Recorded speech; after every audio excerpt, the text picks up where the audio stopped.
stands, farmer booths, mobile markets. And so City Green is the organization that Aiden and I work for, and we administer the Good Food Bucks program. We're a nonprofit urban farming and gardening organization based up in Clifton in Passaic County. We have a 5-acre farm here where our offices are, where we grow organic mixed vegetables. We also have a 12-acre farm over in Mount Olive. So we've been running farm stands of our own for many years. We also have a school garden program. We do community gardens in Passaic County.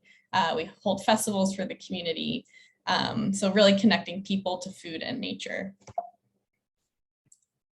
And just a quick overview of what today's going to look like. So I'm going to give a little bit of history and background about Good Food Bucks and talk about what's new for this year.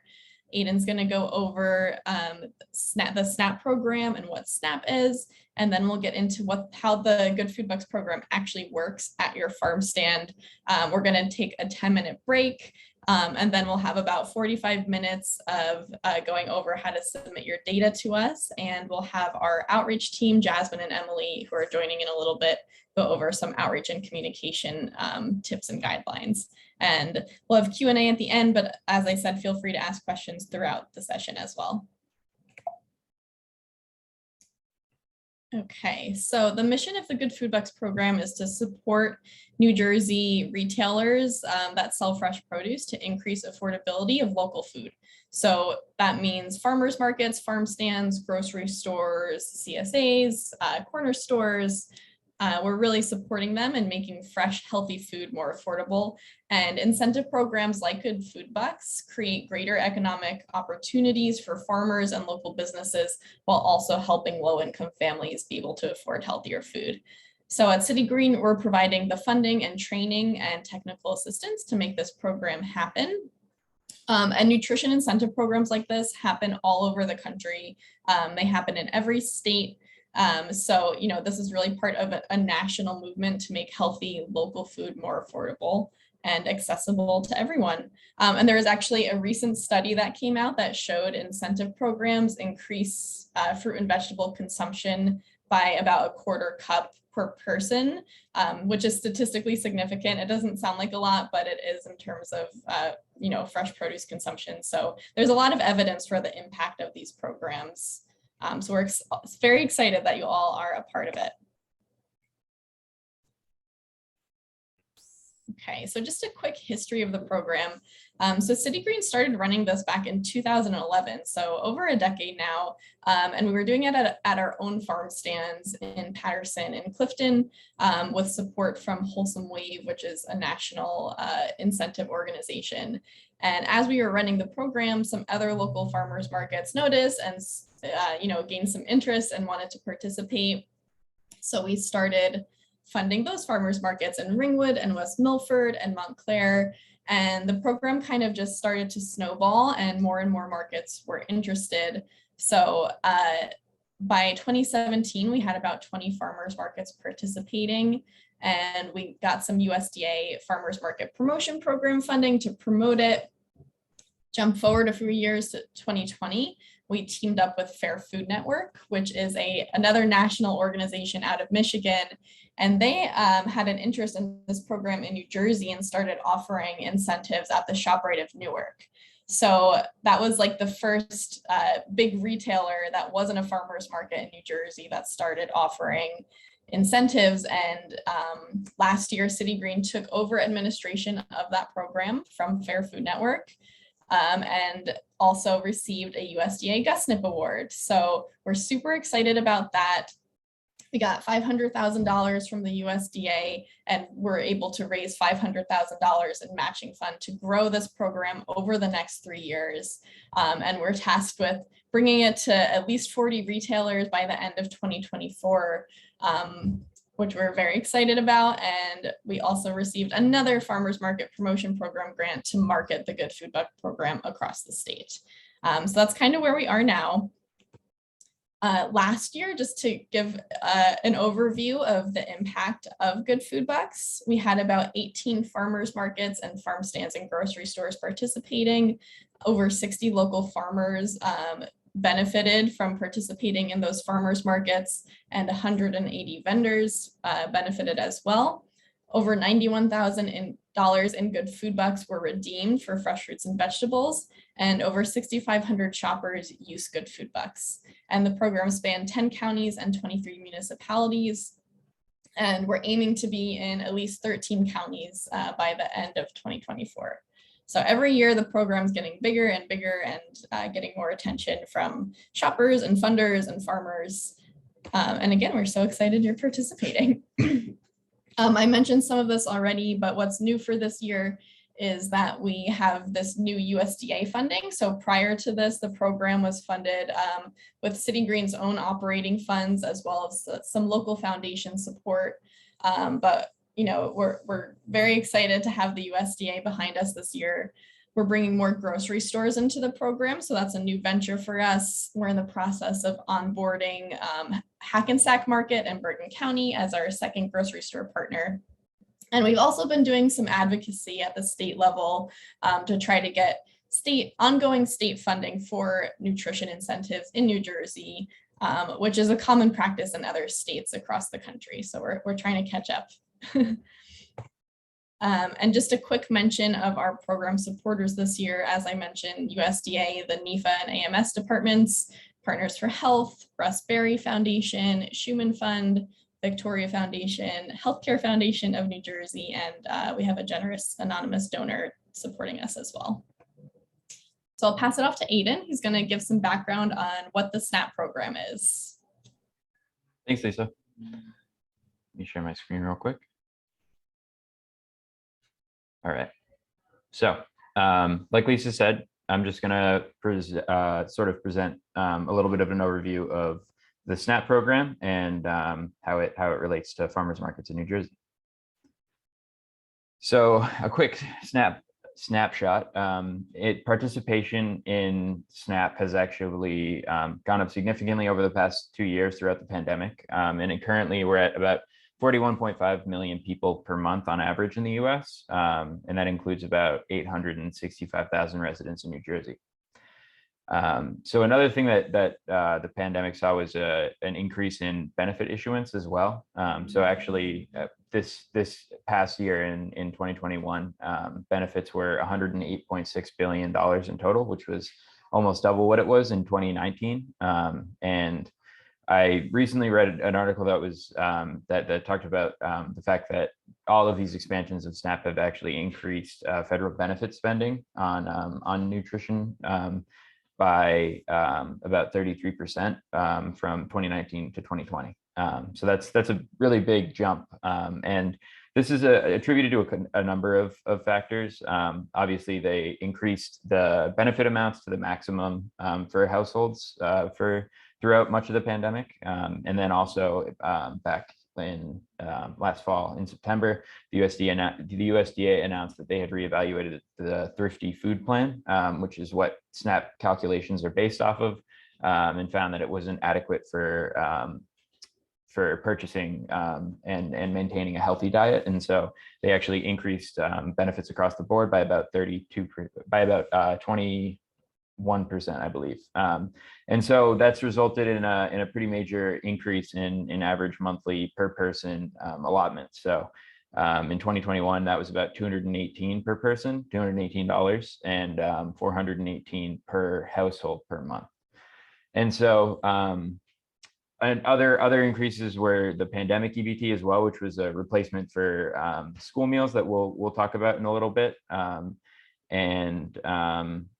So just a quick overview of who uses SNAP. So 44% of households have children, 41% are non-elderly adults, and about 15% are older adults, 60 plus, and 26% are disabled as well.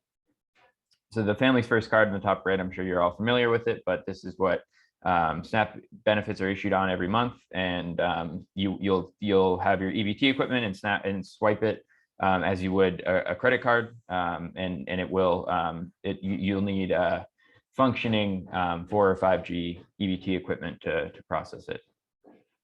So this is pandemic EBT, and while you probably saw it last season if you were accepting SNAP at the time, and potentially in 2020 as well, this season the New Jersey DHS is not currently giving out pandemic EBT, as it was a replacement for free or reduced price meals now that schools are back in person.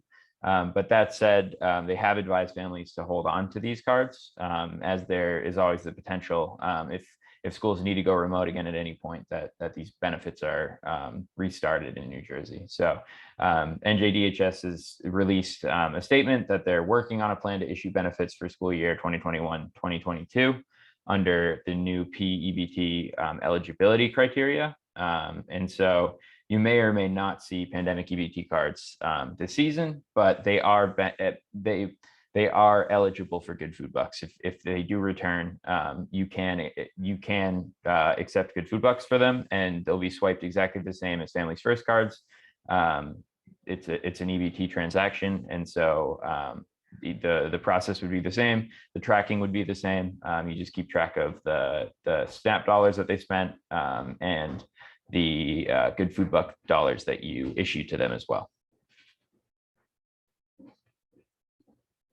And so for SNAP and farmers markets, in 2020, over $435,000 in SNAP benefits were redeemed at farmers markets in New Jersey, which is about double what it was in 2019. So we've seen a rapid increase, and we don't have numbers yet for 2021, but we've definitely seen a lot of increase in spending, and some of this definitely is attributed to the increase in SNAP benefits, but also just relaxing of pandemic related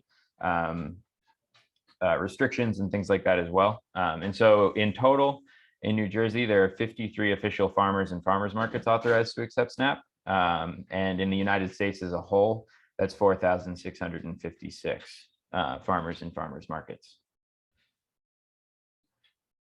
And so in terms of SNAP eligible purchases, for the most part, anything that is not a single serve item and not a hot prepared food that is a food item is eligible for SNAP.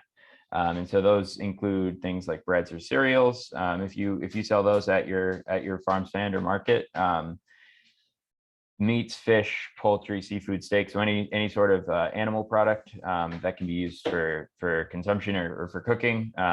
Dairy products as well, so things like butter or cheese or milk.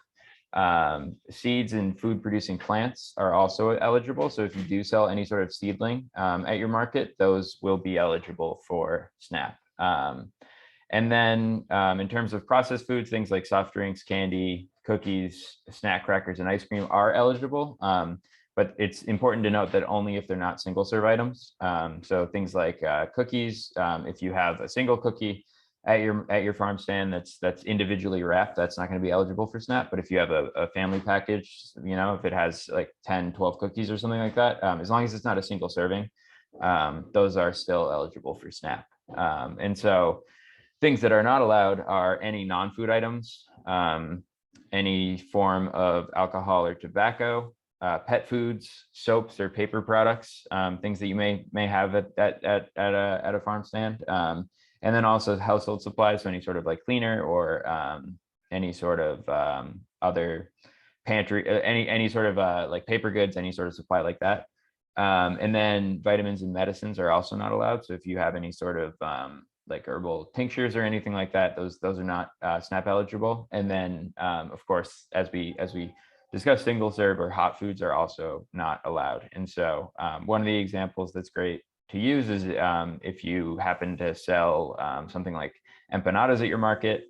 If you have hot prepared empanadas and they're single serve, those are not eligible for SNAP. But if you have like a frozen package that's more than one empanada, so it's more than a single serving, and you're selling those frozen empanadas, those would be eligible for SNAP. And another one is the case of pickles. So like if you have a jar of pickles, those will be SNAP eligible because they are not a single serving.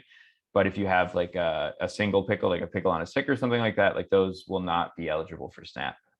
And so if you have any questions, I know that there's a lot of different items, and there can be some exceptions to certain rules and things like that. So if you have any questions, please reach out to us and we can help determine it. Either we'll know, or we will actually contact the USDA to figure out if that is eligible or not. And so in terms of your Good Food Buck incentives, those can only be used on fresh fruits, vegetables, and herbs. And so anything that is an animal product or not a fresh fruit or vegetable is not going to be eligible for those Good Food Buck incentives. So I'm going to pass it back over to Lisa now for some program implementation. Thanks, Aiden.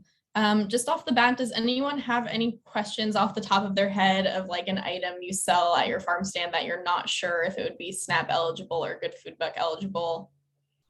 Everyone feels pretty confident in those restrictions. Okay, cool. All right, so now we're going to get into how the incentive program actually works at your farm stand. All right, so we're going to go over two possible options for how to run this program. The first one is going to be our recommended method, which is a 50% off discount model. Because you all are farm stands and you're the only vendor that is in question here, you're not taking SNAP on behalf of a bunch of vendors at your market. You're only taking it for your own booth. We're going to recommend that you do a 50% off discount.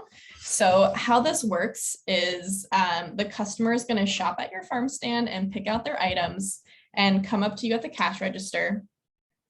And you're going to give them a 50% off on Good Food Buck eligible items, which means fresh fruits, vegetables, and herbs. So you're going to separate out any Good Food Buck eligible items that's in their purchase. So let's say they have like some apples, some onions, some potatoes, and a jar of tomato sauce. You're going to separate out that jar of tomato sauce and calculate the total for the fresh fruits and vegetables, and swipe their Family's First card for 50% of the fresh produce total. So you're only charging them half for fresh produce items. So the other half of their purchase is covered by Good Food Bucks. And that's what City Green is funding, is the half off that you're providing them. The jar of tomato sauce, that's still SNAP eligible. So you're going to charge them just full price on their SNAP card for the tomato sauce. So again, it's 50% off of fresh produce items. Now, Aiden's going to talk in a minute about incentive caps, but for some of your markets, you're going to have like a maximum of $10 in Good Food Bucks that any customer is eligible to receive in a day, or a maximum of 20 that they can receive in a day. So when you're doing that 50% off, you just want to make sure that you know what your cap is, if you have one, and that you're not swiping for more of that. So let's say, for example, your cap, your Good Food Buck cap is $20. You're never gonna swipe more than, I'm sorry. So if your Good Food Buck cap is $20, that customer can get 50% off on up to a $40 purchase of fresh fruits and vegetables. If they're purchasing $50 of fruits and vegetables, you're subtracting your cap from their total. So if their purchase is $50, instead of swiping 25, you can't do that because your cap is 20.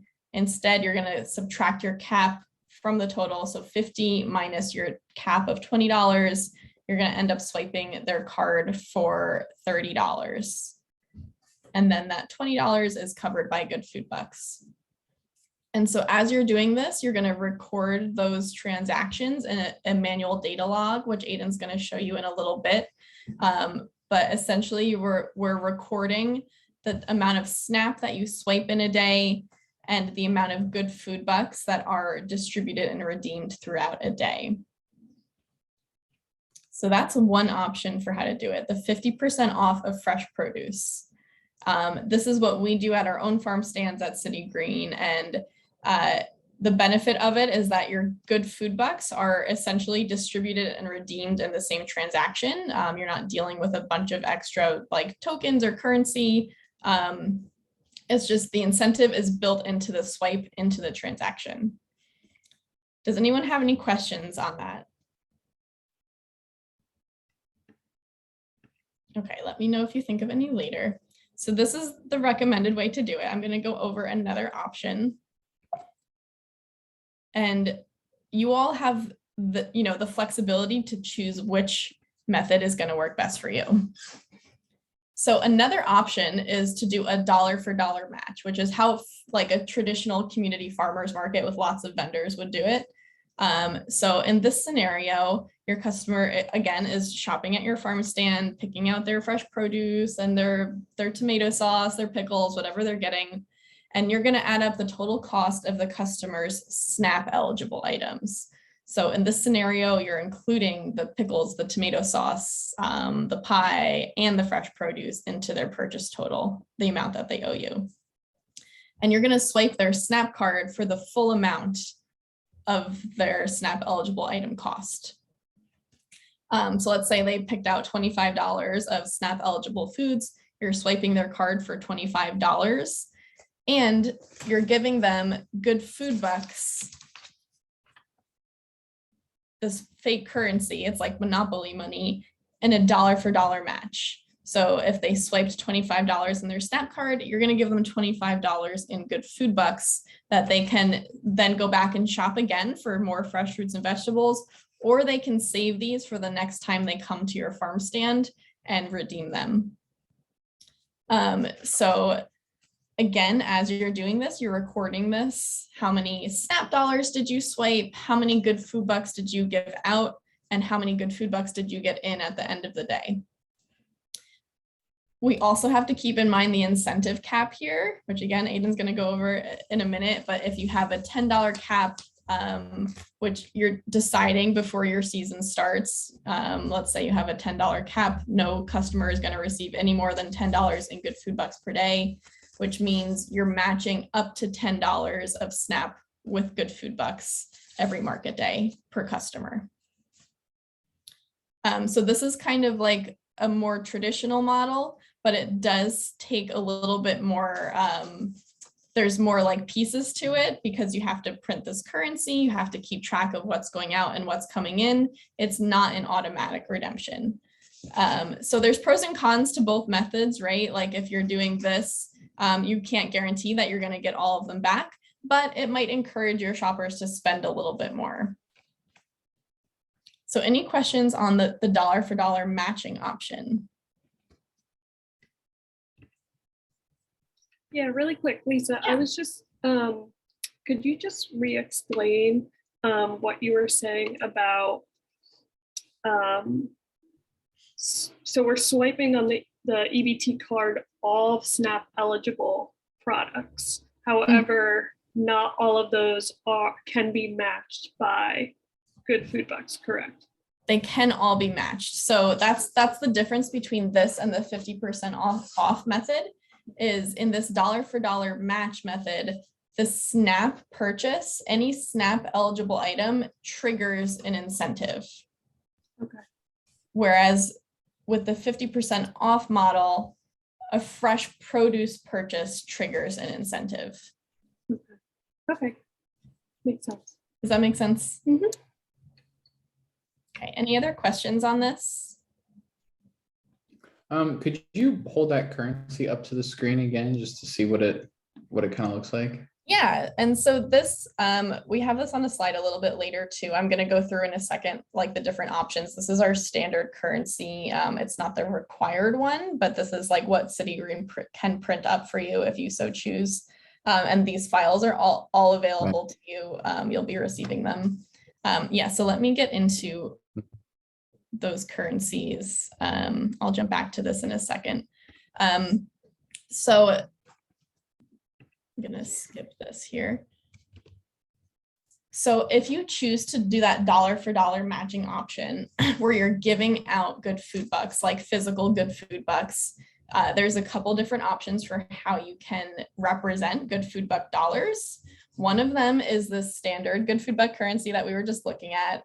So this is the one that City Green designed. We provide you with 150 of these to start if you want to use them, and you can always print more on your own as well. So these represent Good Food Bucks.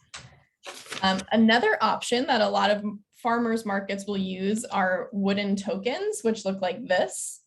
So you can order these from woodennickel.com. And you can put like the Good Food Buck logo on it. You can put your market logo on it and the denomination. So that's one option, or a second option. Another option is these like business card type bucks that you can just order from Vistaprint, or wherever you order business cards. You can get something that's embossed so that it's not as easily replicable. Same with these Good Food Bucks. We print these on like a special linen paper so that people can't be copying these and printing them at home as easily. We don't really see that happening anyway. There's like not really fraud happening in Good Food Bucks, but we do print it on a special type of paper. And there's pros and cons, again, to these different currency types. Wooden tokens are a little more durable, they're reusable, they're really hard to replicate, but they are a little more expensive and bulkier to handle. Whereas if you go with the business card or the printed Good Food Buck option, they're cheaper to print, they're a little easier to handle. This can kind of just like slip into someone's wallet with their regular money, but they are not as long lasting and easier to lose or to tear. And so we recommend printing Good Food Bucks in $1 denominations. Some markets will choose to do a $5 denomination. We recommend having mostly $1 depending on like the volume of your market. But I would say if you're a new partner, especially stick with the $1 denominations. The Good Food Bucks, excuse me, you can choose to have an expiration date on them if you want to encourage everyone to use them before the end of your season. You don't have to. At City Green, we don't put an expiration date on them, and we'll have customers come back like year after year and they have some Good Food Bucks that they forgot about from 2 years ago. We'll still take them. But if you want to, really push the using of them quickly, you can put an expiration date onto the Good Food Bucks. There's some notes in these slides about SNAP currency.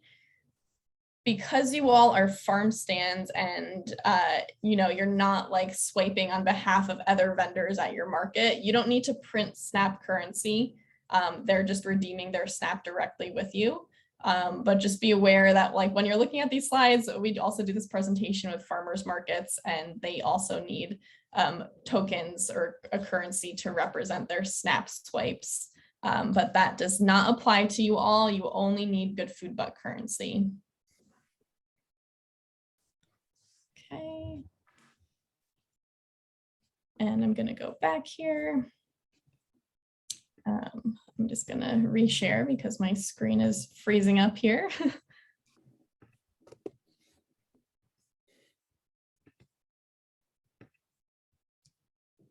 Okay, so I want to talk to you all about manual EBT vouchers, because this is something that not everyone is aware of. But if your EBT equipment or your card reader is not working one day, maybe you forgot to charge it, maybe it's like really rainy and cloudy that day and it's just not connecting to the service. Whatever the reason is, if your equipment's not working, you can still process an EBT transaction using a manual voucher. So you may get some of these included with your equipment. If not, you can order a pack of vouchers from goebt.com and run this transaction on a voucher over the phone. It's a little bit tedious, and some shoppers will just not want to spend the time to do this. But legally, you are required to be able to offer this option. So essentially, you just get these vouchers and it'll ask you to enter the EBT card number, the date of the transaction, the amount that you're charging, as well as your store's information. So you're going to need your farm stand name, the address, and your FNS authorization number.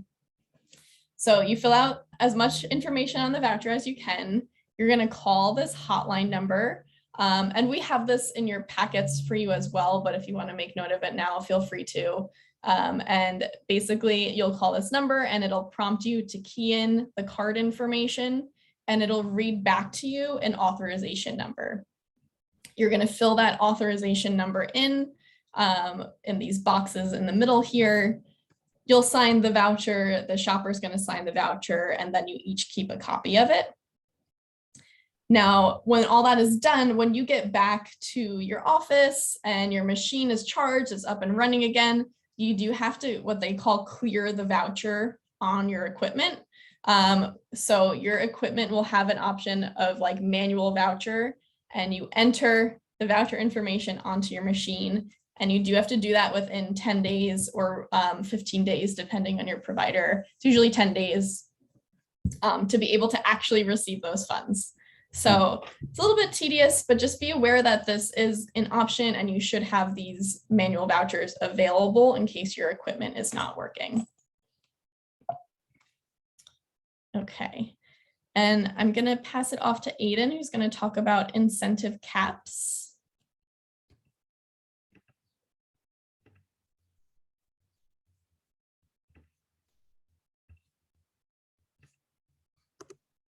All right.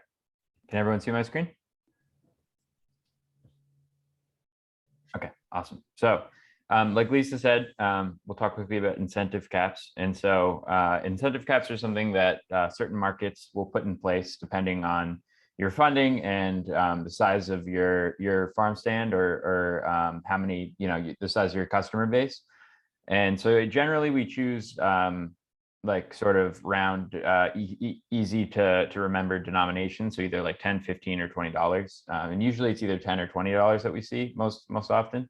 And it's an easy way to incentivize your customers to keep returning to your farm stand. And it's another way to preserve your funding over time to make sure that it stretches out through the whole season and that you're not running out of funding before the end of the season. And so this is something that you may have a good sense of it already and maybe wondering about an incentive cap. And if you do want to talk that over at all, please reach out to Lisa and I, and we can discuss that with you, given your sort of the rate of redemptions that you expect and the level of funding that you have, to see if it makes sense to put a cap in place. And if it's something that you haven't done before, this is your first year in the program, then we'd recommend, giving it some time, seeing how your redemptions go. And if they do start to increase and you are worried about your funding, then it's a good time to start to consider a cap. And so other markets will have no cap or unlimited incentives. And that's, smaller markets with less volume, with less traffic and fewer number of customers, or markets and farm stands that have a considerable amount of funding that they're not worried about it running out through the season. And so if either of these are the case for you, then we recommend just remaining with no cap on your incentives to make sure that you're using up as many of them as possible before the end of the season, because we do want to make sure that customers are getting their incentives. And so that's sort of the rationale for not putting a cap in place if you don't think that you'll go through all of your funding, and a reason to put a cap in place if you do, because we do want to make sure that all of our customers, everyone in your community, has access to this program for as long as possible. And it's a good way to just make sure that people come back week to week and continue to shop at your market as well. So either cap or no cap, it really depends on the size of your market, on your anticipated or previous redemption numbers, and it's something that, again, Lisa and I are always happy to talk about, because we have had experience, with dozens of partners over the years, and different incentive caps or removing incentive caps or putting them in place. Like, different things work for different markets where they're at. And so we just recommend that you have a conversation with us and we can talk it through. And then lastly, we'll talk about this. It's pretty rare that we see this, but there is the possibility that you want to put in a minimum purchase requirement. And so if you are a really low volume market and you're struggling to have customers who are using the program and really making the most of it, like spending a lot of their SNAP dollars to make sure that it's matched, so that they have more access to fresh fruits and vegetables. This is a way to kind of encourage people to use the program and to make sure that they are purchasing, fresh fruits and vegetables with their SNAP benefits. And so this would be sort of like putting a $5 minimum or a $10 minimum in place that if you use your SNAP benefits at your farm stand or at your market, if they do not reach $5 to $10, whichever minimum you decide upon, then they're not going to be eligible for that dollar-to-dollar match or that 50% discount on their fresh fruits and vegetables. And so this is, again, something that's not super common, but it can be a good fit in certain situations. And so again, if you are wondering about it or worried that you're not getting the level of participation you want, then this is something that we're also happy to talk about.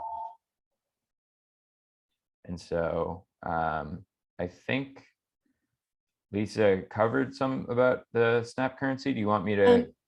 Yeah, so before we move on, I just want to quickly mention about the incentive caps as well. So we're capping good food bucks, or you have the option to cap incentives, good food bucks, but there is no limit on how many SNAP dollars a shopper can spend in a day.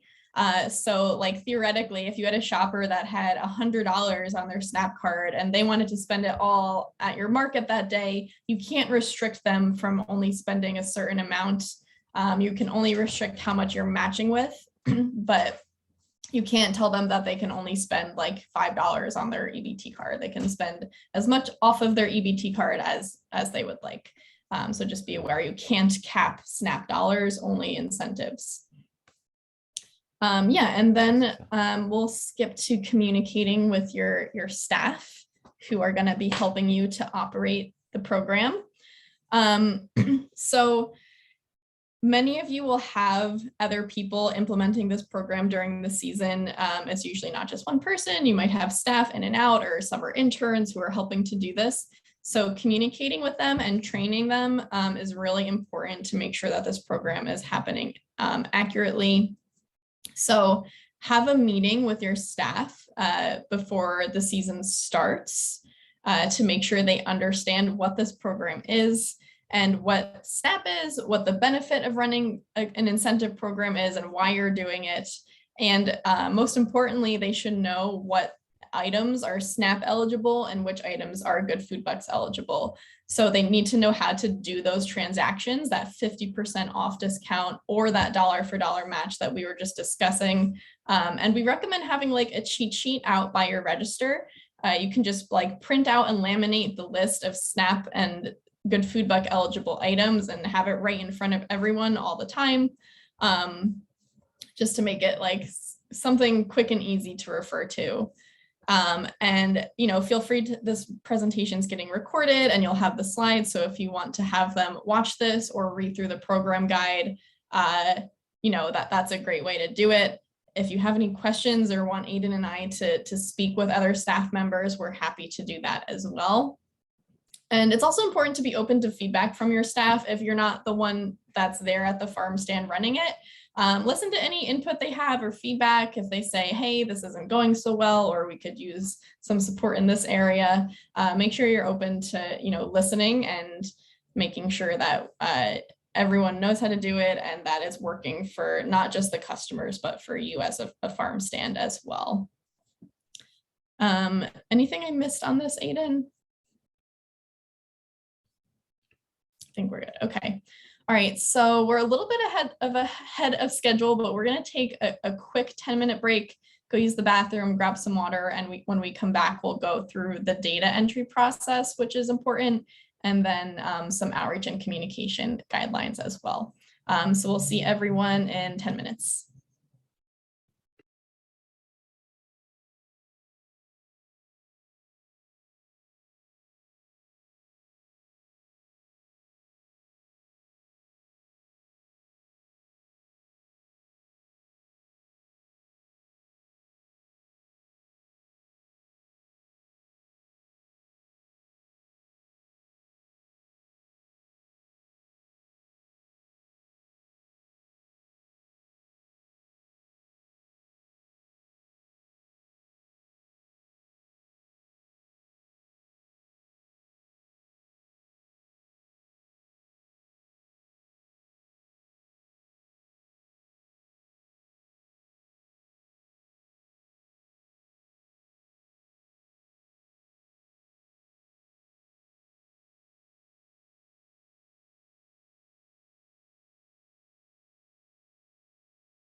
All right, so we're gonna get started again in a minute. If you are back, if you can just like raise your hand or use the little hand raise function so we know who is here and who isn't.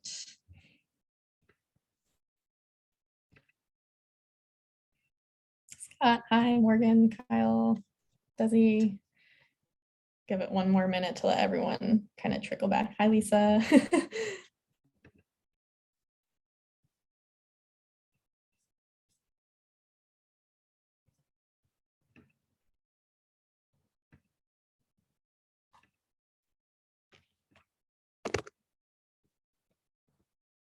Okay, Letitia's back. Great. All right, so welcome back. Thank you for rejoining us. We are going to get into the data entry. So this is important, and for anyone who's a returning partner, it is a little bit different from last year. So we just ask that you pay attention to this section. Aiden, if you want to start sharing your screen, and I'll start recording the presentation again. Sounds good. I actually think I left the recording on. That was my bad. Okay, so the wrong page. Data collection and entry. So as Lisa said, we do have some changes this season. So if you remember from last season, we had the Google sheet, the Google form that we had you fill out for each market day. And I got a lot of feedback regarding the fact that it was difficult to reference past market days. So a lot of farm stands and markets were having trouble finding out what was the last day that they entered data on, and being able to change past data and things like that. So we want to make it as easy for you to access your data as possible. And so we're going to be switching over to a Google sheet that I'll show you in a few moments. And in terms of our requirements, rather than our mid-season and end of season data requirements, that also included a number of other items that we had you submit. We're removing those other items and instead making data, requiring that data is due for every month. And this is a change that's been necessary because of our updated reporting requirements now that we are a GusNIP funded program. And so we do need to make data reports on a monthly basis. And especially on a quarterly basis, we'll have data entry deadlines that we'll have to be pretty strict about. And so, around those times of the year, we may reach out and make sure that, we're getting all of our data in a timely fashion, just for those required quarterly reports. And so in terms of what's due, not a lot has changed. Our vendor count has changed slightly, but for markets and vendors, you're going to be single vendors, and so there's not going to be, for the most part, other vendors selling fresh fruits and vegetables. If you happen to have someone who sells a particular like someone who sells microgreens or something like that, who happens to be at your farm stand or something like that, we can talk about that. But for the most part, I believe that most of you will be single vendors. And so for the most part, that count will just be one vendor. In terms of your SNAP and incentive data, nothing has changed from last season. And so we're going to ask for the total number of SNAP transactions or customers per day, as well as the total number of Good Food Buck transactions or customers per day. And so the total number of Good Food Buck transactions, that will be the number on which they were issued. So if you have someone coming to your market and you use the Swipe First model, the dollar for dollar match, and they bring Good Food Bucks from the last market day and they don't use their SNAP card to purchase anything, but they do use the currency that you handed out, in that case, it wouldn't count as a Good Food Buck transaction, but you would still count it as a redemption. So that's a rare case, but it could happen. And so if you do have any questions or you're wondering about it, you can always reach out to me and we can talk about it. For the most part, it's pretty straightforward, I hope. And but as I said, yeah, you can always reach out. And then in terms of the remaining distribution data, we need the total amount of SNAP dollars distributed on a given market day, as well as the total amount of Good Food Bucks distributed. And so those will be just the total of all of your transactions that you had that day in dollars. And then in terms of redemptions, we also need the total number of SNAP dollars redeemed. If you're using a 50% match or a dollar for dollar match, 50% discount or a dollar for dollar match, they're going to be equal to your your SNAP distribution, your SNAP redemptions, and your incentive dollars will be equal to your incentive distribution. If you have a cap in place, that's the only time where you will see a difference between your incentive distribution data and your SNAP distribution data. If you have no cap in place, you're going to be doing a 50% off discount or a dollar for dollar match. And so the total amount of SNAP distributed and redeemed will be equal to the amount of Good Food Bucks distributed and redeemed, as long as you're not using those paper script. If you're using the paper script, there is the chance that your customers are not using all of their Good Food Bucks. And so the amount of Good Food Bucks distributed may be higher than the amount redeemed. So I know that's a lot. Does anyone have any questions regarding that? I'm just going to mention also for most of you, your EBT equipment will print out an end of day receipt and it'll have your SNAP total at the bottom. So that's a really easy way to get your SNAP redeem number, is just like check your end of day receipts from your card reader. Thanks, Lisa. Yeah, so, oh, sorry. Sorry, really quick. Yep. So is this still going to be submitted through like a Google Sheet, or is how are we sending it to you on the 15th of every month? That's a great question and a good lead into the next slide. It's going to be a Google Sheet or an Excel spreadsheet that I will share with you after this call.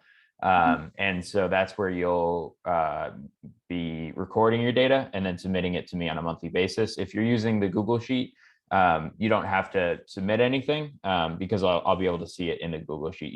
I would just ask that you send an email just letting me know that all your data is there and that we're good to go.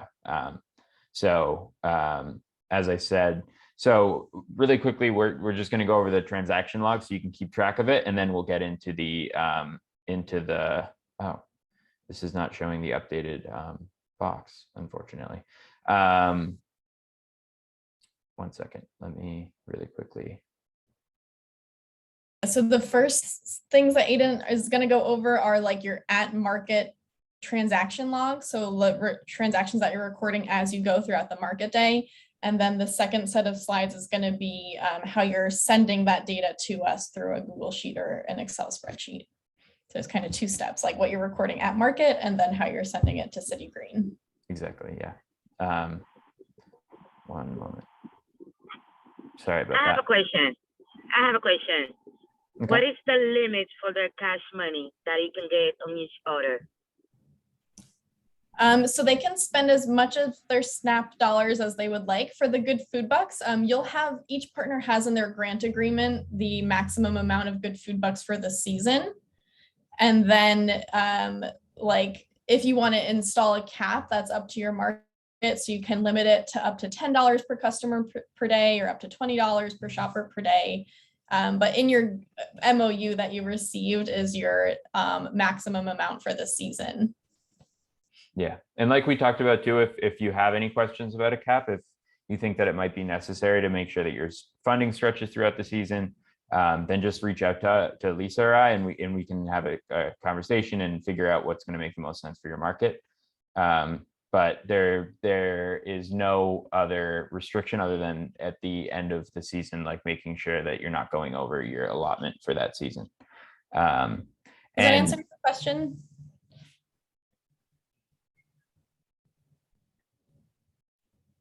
Yes, okay.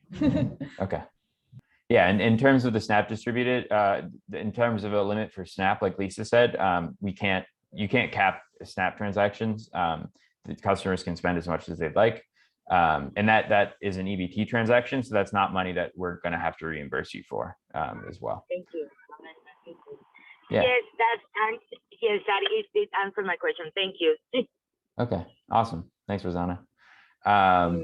And so in terms of your SNAP transaction log, so this is what we recommend that markets, that farm stands and markets use on a daily basis. I had to add a box at the bottom that I will make available to you as well, because it doesn't have the dollar amount of Good Food Bucks redeemed. But in terms of recording your data, this is a great way, a very easy way to have. And so you can print these double-sided, and you can have just a stack of them ready so that each market day you are starting a new one. And so basically all you're going to do is ask the customer if they've been there before or not. And because we would like to know how many new customers you have. And so that's a simple yes or no answer. And then you're going to take down the number of SNAP dollars that you distributed on that transaction, as well as the number of Good Food Bucks that you distributed on that transaction. And so that amount distributed, that's where the cap will show up. So if someone, if you have a $10 cap and someone spends $20 of SNAP at your farm stand, you're only going to be giving out $10. So you'll mark that there. So $20 under distributed SNAP and $10 under Good Food Bucks that were distributed. And if you have that $10 cap, if someone spends $10, they're still getting that $10 Good Food Buck distribution amount. That's just the maximum level that you'll go to for that market day per customer. But that's going to cover pretty much everything that you'll need in terms of data. And then at the end of the day, again, like Lisa said, you want to print out your receipt, which is what's going to give you at the bottom here the total number of Good Food Bucks redeemed.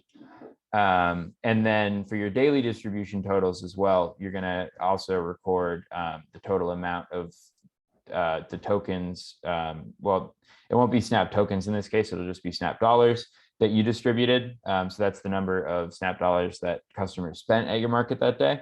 And then the total number of Good Food Bucks distributed, which if you're using a 50% off discount model and don't have a cap, will be equal to your SNAP distributed and your Good Food Bucks redeemed.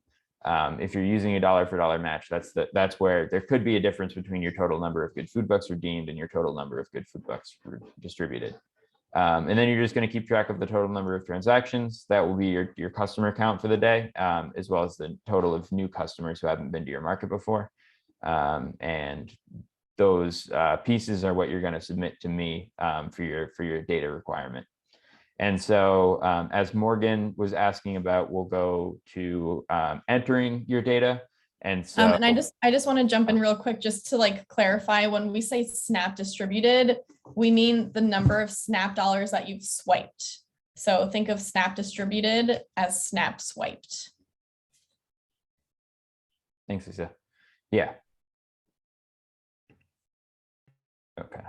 And so for data entry, so this is what the data entry template is going to look like. I'm going to send out a personalized version of the Google Sheet, as well as the Excel spreadsheet, whatever is most convenient for you. If you have access to the Google Suite, that's great. And if you don't, and you want to use an Excel document, if you don't have maybe you don't have Wi-Fi available at your market or something like that, then the Excel spreadsheet works exactly the same.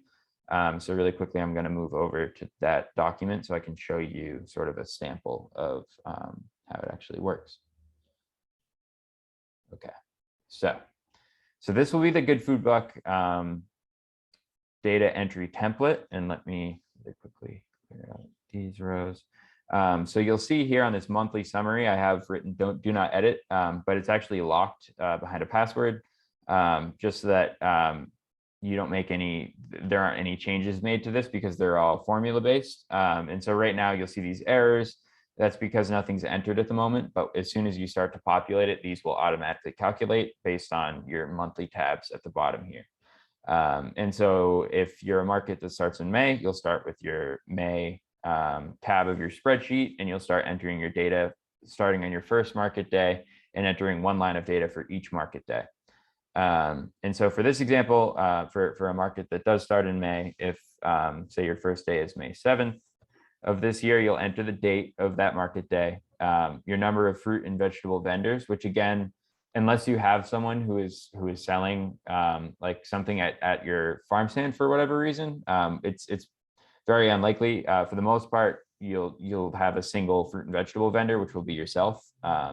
And so for the most part, you can just put one across the board. If you have any questions about that or think that you might have a different system where you have a vendor or something like that, you can reach out to us, but it should be one single fruit and vegetable vendor at your farm stand, which would be yourself. And so you put in your operating hours. So for this case, maybe your farm stand runs from 9 a.m. to 5 p.m. or something like that. And so you would have 8 operating hours for that day. In terms of your good food bucks distributed, you maybe had 5 customers come and they spent $50 in SNAP. You don't have an incentive cap, and so you distributed $50. If you're using the 50% off discount model, you would also have $50 in good food bucks redeemed. Again, it's 5 customers, and we'll say that 2 of them are new to your market. And in terms of your SNAP distributions, this is, again, like Lisa said, the number of SNAP dollars swiped at your market. And so if you had $50 in good food bucks, you know that that's equal to your SNAP distributions since you use a 50% off discount model. And again, the customer count would be the same as well. And then if you have any sort of data anomaly, like a day where there's a huge spike in SNAP sales or a huge dip in SNAP sales or good food buck sales, you can write in here. If you're using a currency-based model where you're actually only giving a dollar for dollar match instead of giving a 50% off discount, you could have redeemed the $50 at your market, or you could have only redeemed maybe 30 of the 50 that were spent. In which case, we'll give another example. So if the next week, most of your data here is going to be the same in terms of your fruit and vegetable vendors, your operating hours, unless you have different operating hours on different days. And again, maybe this time you have, we'll say for this case that you only distributed $30 of good food bucks this day, but you actually redeemed 50. And the reason why you might have that is because on your previous market day, you distributed $20 more than you redeemed. So you distributed 50 and only redeemed 30. And those $20 of additional good food bucks could be used by customers who are coming back to the market the next day. And they can use those script, that paper script, to purchase fresh fruits and vegetables. So in this case, you could have up to $50 redeemed. And again, maybe this is 5 customers and most of them are returning. So you only have 1 new customer this week. And your SNAP would be, your SNAP distributed would match your good food bucks distributed. So you'd have $30 in SNAP. Oh, sorry about that. In SNAP distributed and $30 in SNAP redeemed. And so your customer count will remain the same. And so here's where this column M, where the questions or data related comments would come into play. We usually only see this case where people are redeeming more than they're distributing at the end of the season, as customers are trying to use up the last of their good food bucks that they might have saved up from the season before the end of the market season. And so you could write in, if this was happening, say in September, October, even November, when you're finishing up your last market of the season, you could just say that customers were trying to use up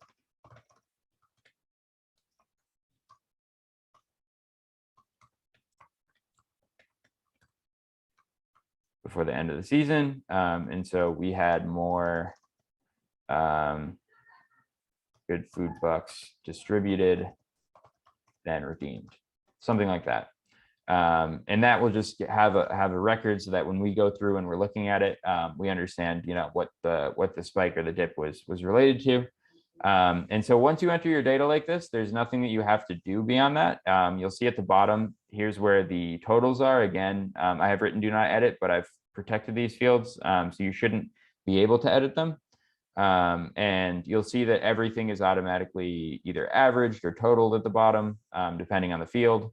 And that then when you go back to your monthly summary, all of a sudden your line for May is actually populated. So you see you have your number of fruits and vegetable vendors, your operating days, all of these pieces of information are now filled on the monthly summary page as well. And so if you're using this, the Google Sheet, like I said, you don't actually have to physically submit anything to me. I just would ask that you just give me an email when you have those numbers updated for that month so that I know that they're there and I can go and look at them and just spot check them quickly. and if there's any sort of data anomalies or something like that where I don't see an explanation on MindM, I can just quickly ask you about it. But aside from that, that's really what we're looking for data. And if you want to use the Excel spreadsheet, if that's easier for you, that's totally fine. It's going to function the exact same way. Again, we'll have fields that are automatically calculated, and you'll just enter your data line by line per market day, just as you would with the Google Sheet here. And then I would ask that you just submit those to me monthly. Just save it with the month that you're reporting for and the name of your market, and send those in to me. And as we said, it's the 15th of the month when data is due for the previous month. So hopefully that will give you enough time to turn that over. And I hope too that because it's monthly that it will be a little bit easier in terms of data not piling up until mid-season or end of season. And I hope too that this is a little bit more easy in terms of referencing your data. So if you're looking at what day you last submitted data for, you can easily access that. And you can also go back and change data if something was incorrect, or if you notice something that there was some sort of reporting error, anything like that. You'll have access to your data in a way that you didn't before. So does anyone have questions about this data entry spreadsheet of any kind?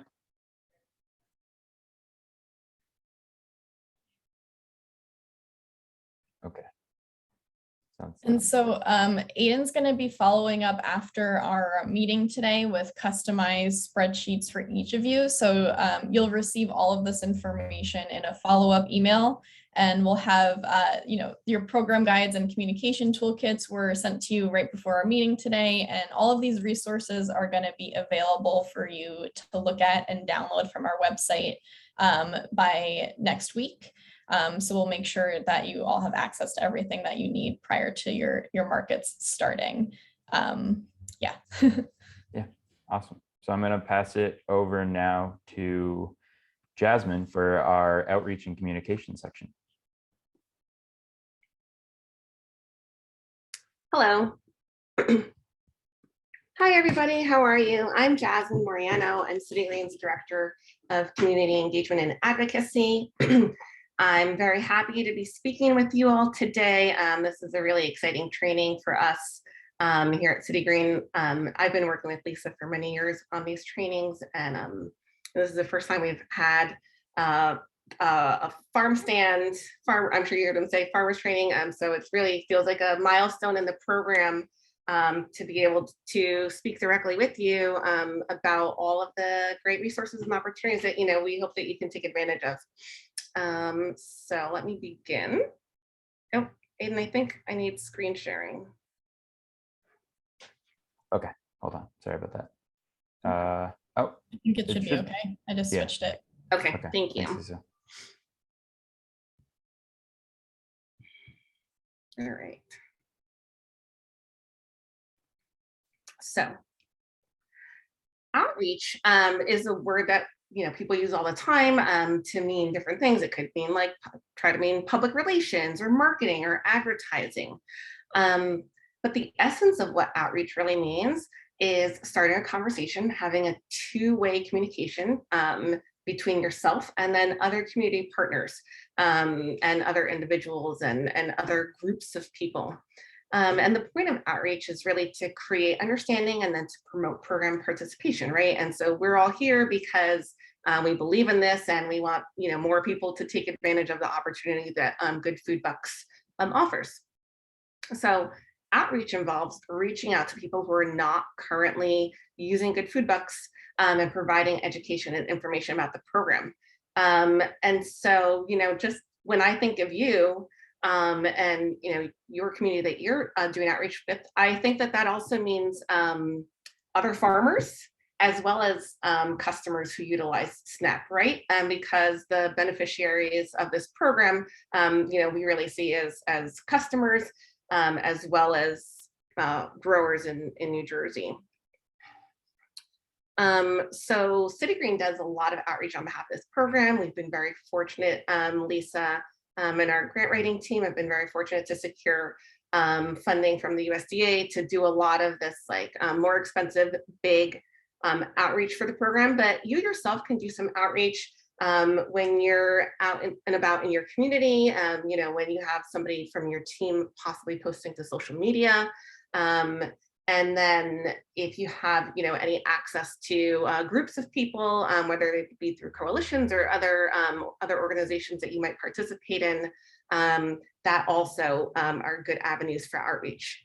We like to do the outreach. We do the outreach training because we know that you know your community best, you know your area best, you know where people are, you know where people go. And so those are the types of places you want to think about when you're making your outreach list. Let's see. So the types of outreach that, you know, we can generally talk about is distributing flyers and other printed materials. That is still to this day remains a really, really helpful, you know, way to conduct outreach. There are a lot of places that allow for community board placing.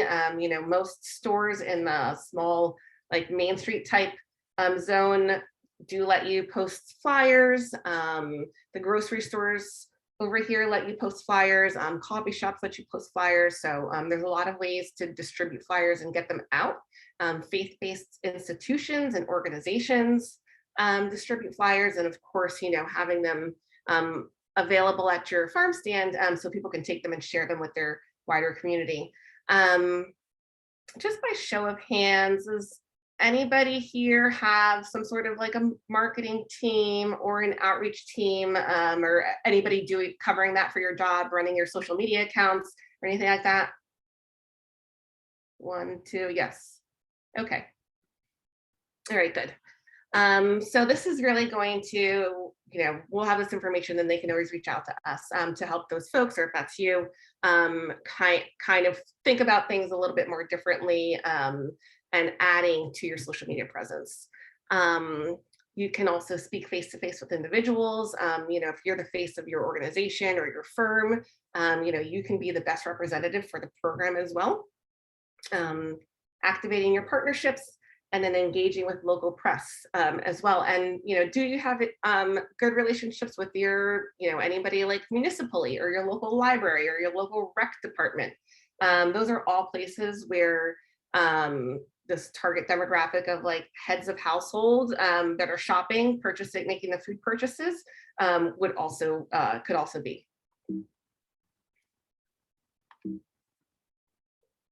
So we've put together a communications toolkit. It's a booklet basically, and something that we've given you in there is what's called the branding kit. So this is a really easy like cheat sheet in case you need to come up with something on your own, and it has all the fonts, all the colors, the logos that are used. So, you know, if you're not able to have somebody, if you have to make your own flyer, you know, for whatever reason, this is everything that you would use in order to make it consistent. And I'll show you how to use those color codes in a second.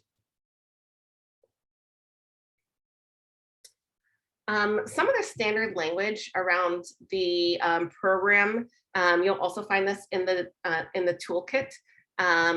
But I'll just go quickly through some of these so you get an understanding of what we mean by standard language. This is to promote consistency when we're talking about the program, so that when you're communicating with various stakeholders or community members, you can really be pinned down on what you're saying. This is also really helpful if you're ever putting together a press release or a social media post and you don't remember what something's called, then you can just go back into your standard language and draft your talking points from there. So community partners, that's community agencies or members that help advance the mission of Good Food Bucks, local nonprofits, food pantry partners, faith-based organizations, and other anti-hunger community advocates that may be in your community. These are the federal nutrition assistance programs that you're familiar with. Good Food Bucks, right? That's our program that we're operating all of us together. So we call it the Good Food Bucks program, and then the Good Food Bucks are the actual bucks, the physical incentive. DUSNIP is the funding source from the USDA that allows us to operate this program. That's how we get incentive funding. City Greens secured $500,000 from the USDA, and then we did private fundraising ourselves. You have to do a dollar for dollar match. So we raised another $500,000 to have $1 million to operate this program for 3 years. And we are working on also getting the state of New Jersey to chip in and be a partner in this program with us. So we're looking forward to that and maybe working with you also to help advance that. Nutrition incentive program. So that's a program that provides extra food dollars to help low-income shoppers add more fruits and vegetables in their diets. So in New Jersey, we call it Good Food Bucks, and then somewhere else it's called Double Up Bucks, or Boston Bucks, Philly Health Bucks. And the program has many different names depending on where you are. Participants are customers, firms, retailers, fresh food retailers. That's kind of technical language that refers to you. I think you'll see that in a lot of like the documentation that Lisa and Aiden provide to you. Script alternative currency as well. That's a general term for any stand-in for SNAP dollars or anything that you have that's like not money and that you're using as an alternative currency. And then the USDA FNS, that's the agency in the, that's the Food and Nutrition Service. That's the agency in the USDA who actually provided you with your SNAP authorization. So kind of you have to go through that process of filling out all that paperwork, you submit that to the FNS service, and then they get back to you with your number, with your FNS number. So activating your partners. Those might look a little bit different for you and who your partners are and who the people are in your community who help spread the words. But we like to think of that like, when you need some information or, your close friend needs some information or resources, where would you direct them? A lot of times we'll find not only social services and WIC offices, but local senior centers, the organizations that provide Meals on Wheels, local health clinics. Any low-income residences or senior residences normally have administrative staff on duty that like to put up flyers, and it would be happy to share information with the people who live in those places. Any youth serving organization in your area, right? Boys and Girls Clubs, WISE, Preschool, Head Start. They also do a great job of sharing information. And it's a little bit easier than a public school district to make a relationship with your local Boys and Girls Club or Head Start. When you're dealing with a public school system, we even City Green can't get flyers like through the Patterson public school system. It's like a big quagmire, but you can still reach those young children and parents of young children through these other programs, after school programs, local preschools. Supermarkets and corner stores. A lot of small retailers know that they can't meet the demand of all the fresh produce that their community members might need. A lot of corner stores, especially, or small convenience stores, don't have a lot of refrigeration option. So they're not feeling competitive necessarily about also promoting food access and fresh food access programs, farm food access programs, because they know it's a benefit to the community. And they're not always able to really like fully stock their shelves with fresh produce. Faith-based institutions also run an incredible amount of programs. I would say if you're in a more suburban to rural area, faith-based institutions are really strong community anchors and community centers. We found that even in Passaic County, outside of the Patterson, Clifton, Passaic, kind of like down county, when we go up county, most of the programs that are devoted to helping people out, to helping with food access and education and nutrition and financial help are housed in faith-based institutions because they do service community hubs a lot of times. Summer camps, food pantries, and feeding programs also. So, where are those food pantries? You may be talking to them already, or feeding programs, and those would be great advocates for your program and your farm stand as well.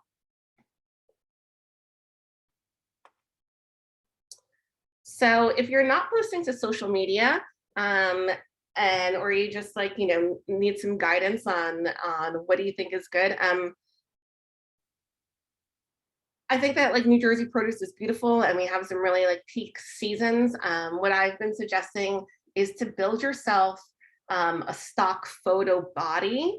So kind of take like 5 pictures in the spring and 5 in the summer, really good pictures. Try to get like 5 really good pictures for the spring and the summer, and a couple for the fall, and you can reuse them time and time again. If you're not super active on social media, a good way to go about it is just setting like a small target for yourself for the types of photos that you want. You can see in this photo in our social media post, we're looking at like September, October over here. And we use this time and time again for different different things. Why? Because it gets the point across. It's got a good lighting. You see all the produce. It's well framed, and I would also say, like, watch out your greens, for example. At the end of the day, at the end of your market day, your greens don't look as good as they did at 8 a.m. So if you want to take pictures, it's spring and you want to take a picture of your kale and your radishes, do it in the morning, right before they've been sitting outside all day. And the post language. So you want to put your call to action at the top of your post. A lot of times you'll see that, like, on a post, you can have a read more option. So there'll be words here, and then you can press read more, or keep reading, and then the rest comes in. So you can put all sorts of details at that bottom if you've captured that person's information. But if you start off with like, we now double snap, right? And that's the first thing you're telling people, or, double snap when you shop at this farm stand, that immediately is like a call to attention for customers. Here's some hashtags that you might find useful to add into your, into your posts. I also think it's really helpful to add your town or your community, or to geotag yourself and to actually add your location in. A lot of people see you based on your location. I follow some geographic locations just to get current news. And so people do search those maps, and it's a really easy way to also just keep your site on the map, literally.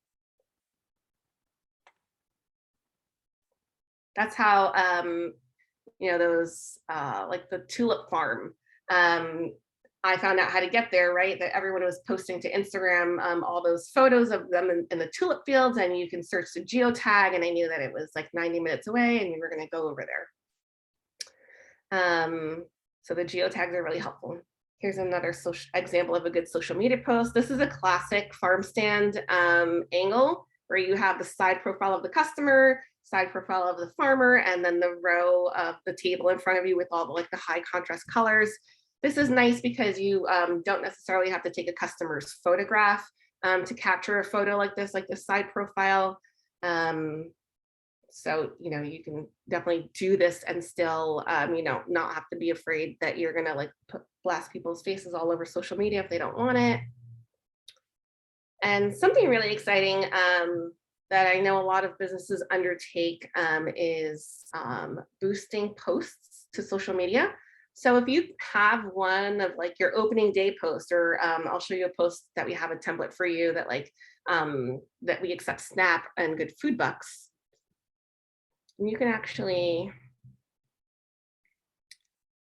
advertise it on Facebook.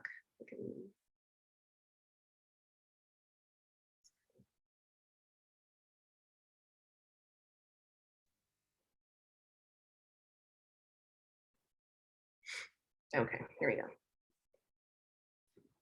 All right, so here is our most recent post. We're hiring Growing Strong high school interns, and all of your posts, if you're a business, will have this little boost post option. So here's our veggie plant sale, and I'm just going to boost post. And that takes you to a new screen. And so if you have Instagram and your things attached, it will also add to Instagram, right? So if your Instagram is connected, that will go there. You can set your audience. So a really easy thing to do is to say people who like your page. So that that's your fans already. Another easy thing to do is people in your local area. And so you can pick your kind of radius. And you don't need that much. And then I had other options that I had made for myself. Patterson, Passaic County. Now our veggie plant sale ends on the 14th. So I'm going to advertise for 18 days. It's telling me that the minimum budget is $1 per day. So I need to be at least $18. Well, let's see what happens if I just go to 30 bucks. So they're estimating that 52 to 152 people per day are going to see my posts now between now and our plant sale on May 14th. And here's your payment method. We have our Visa card in here, and then you just go to this right thing, and it says right here, your estimated daily results is 52 to 152. My total budget is $30, and my ad will run for 18 days, and then I boost my post. So that's a really, exciting way to just like go in there and see what happens. See how many people see it. You can always add a detail in there, like let us know you saw this on Facebook, and ask people also when they come to your farm stands, how did you find out about us? If you don't have somebody to do that for you, and you can just sneak it in a couple times a day, specifically if you're doing a one-on-one sale, with new customers, how did you hear about us, right? And we are finding out if our customers are new.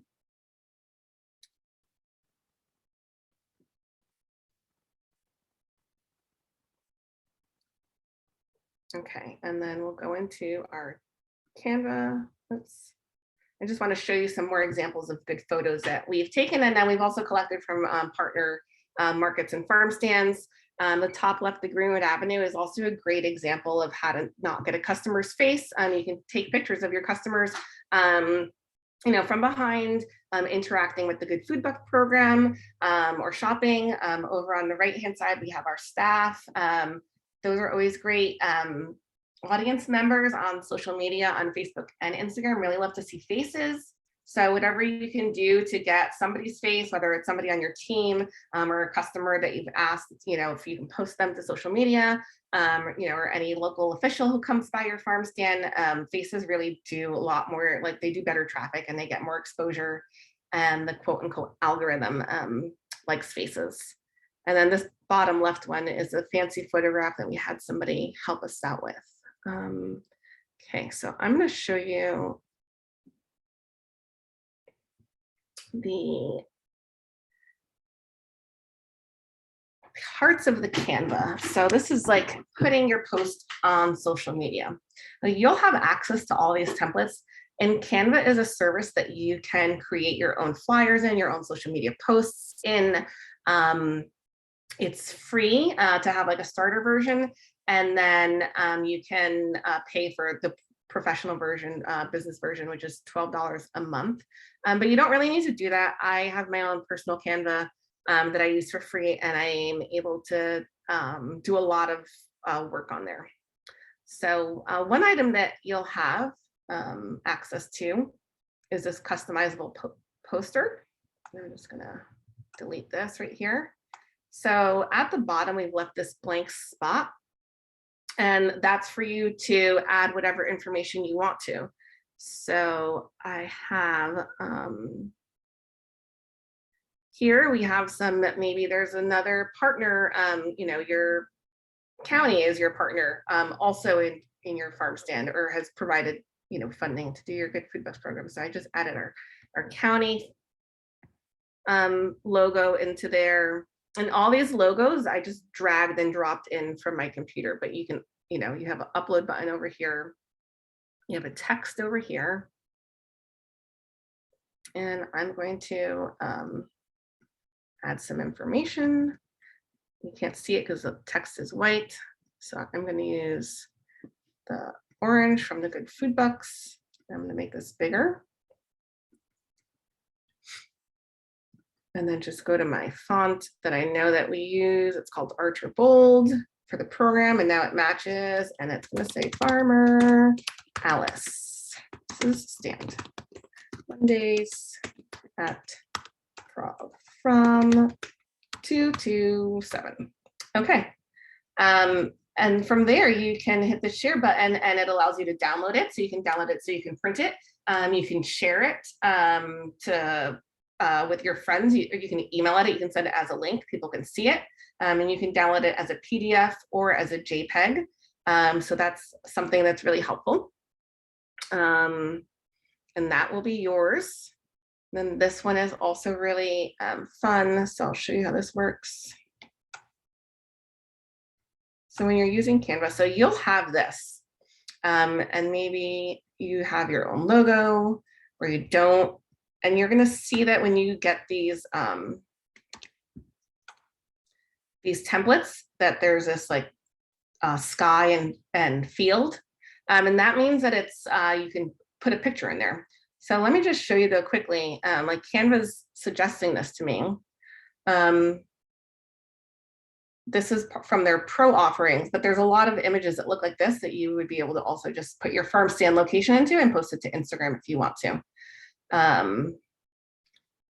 There's a ton of photos on here. So double your snap with good food bucks. So maybe I don't have any pictures of my farm stand yet because I haven't started for the season, or I don't like my photos from last year. So you'll get this template as it is, and then you can add in your text at Montclair community. And this is for social farms. So this is for social media. So you don't actually have to add any more text to this item. You'll put everything in the body. And then you can go to photos. And I'm going to say that this is for I want like a spring photo.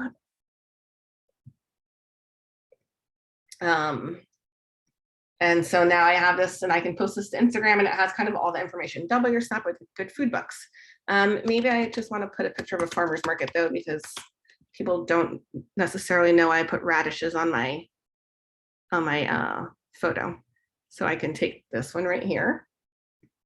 And there you go. And then you can also put your own photo in there. So if you have a photo that you love from your farm stand, like here's one of our staff from last year, Alex, and we have our own photos. Oh, this is the one you saw before. And there it goes. And then you just download it and you can put it to your Instagram and your Facebook very easily and quickly. So everybody good with that? Also in your communications toolkit, and if you have any questions about this, please feel free to put them into the chat or follow up with us afterwards. And I'll be happy to talk to you again. You also find in your communications toolkit that Aiden will be sending out a media list. So who all of your local newspaper contacts are, or they'll just for the state papers, a draft press release, I should say a press release template that you just have to add your market information in. And then if they post it to someplace, you can promote it on social media. So we have really good luck with like the local papers, websites, like not in print so much, but you know, they do post it, they'll put it on Twitter. And it just kind of, someone once told us to create your own echo chamber. So if you send a press release and then it gets put onto cliftonnj.com and you get wind of it, then we'll go back and share it and say, look, this press release, you know, what the cliftonnj.com is saying. Additionally, in your communications toolkit, you'll find more talking points, like I said, the press release template and some more social media post ideas. And everything will be in that book, as well as you'll have access to the slideshow, all of the links, and all of the templates from that Canva template document. And I think that's it. That's it for me. All right, awesome. Thank you so much, Jasmine. It's really useful to see some of those things like in action that are easy to do and have a really high impact and a wide reach, especially like those Facebook posts can reach hundreds of people a day really quickly. So thank you for going through all of that for us. Happy to. All right, so we're almost done, just a few more minutes. Let me just share my screen here.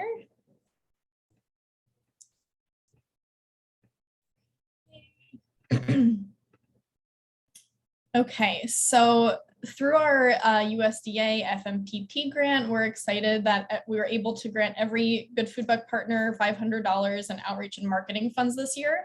So those funds can be used for any of these things that Jasmine just went through.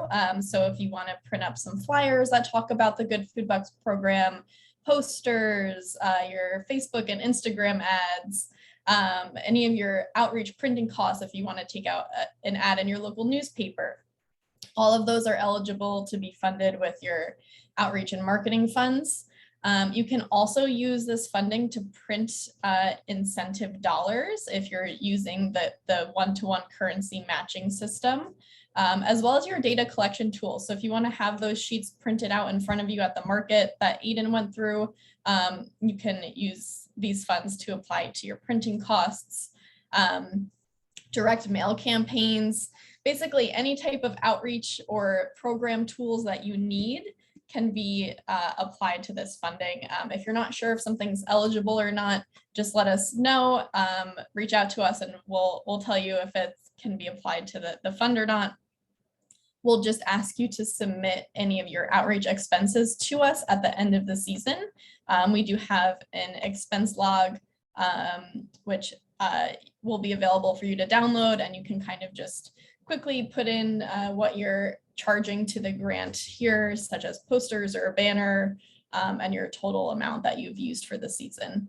We encourage you to use all $500 for outreach and marketing. It's a really important part of this program, especially if you're a new partner, is getting the word out. So we want to make sure you're dedicating some of your resources to that effort. And we also provide you with some of this collateral. So you saw Jasmine customizing this poster for you. So all of these will be available for you to download. And we also provide you with like what we call a starter kit of collateral free of charge.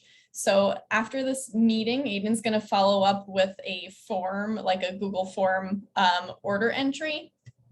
And you can let us know what you want delivered to your market. So what we have are vinyl street banners. We have plastic A-frame sandwich boards, standard flyers and posters that are not customized. We have these Ask Me About Good Food buttons. We have these like retractable tabletop displays here that kind of like fold up and you can keep at your stand if you so choose. So we've got lots of good options. So keep an eye out for that order form from Aiden and we'll get your orders in. And for the currency bucks, if you're choosing to use these, we'll provide you with 150 of them to start. And then anything above that, you can purchase on your own, either using the funds that we provided with you, or if you have alternative funding, you can use that as well. Okay. Yeah, so everything is available in English and Spanish. So that'll be in your order form. You can choose which things you want in English and Spanish if you want half and half. All of these are bilingual. Okay. And that pretty much wraps it up. So Aiden and I are going to be providing support to all of you throughout the season. Feel free to reach out to us with questions at any time through email or by phone, and we'll get back to you as soon as we can. We're going to try to do site visits to every partner this year and get out and meet you in person if we haven't met you yet, and make sure that you're like up and running and in action on site at your markets. We also have monthly newsletters going out and additional learning opportunities that will come up throughout the season. But is there any questions? I know with the New Hope team, we're going to stay on with you a little bit longer afterwards, but does anyone have any questions about the program, about the outreach and communications, anything else before we wrap up for the day?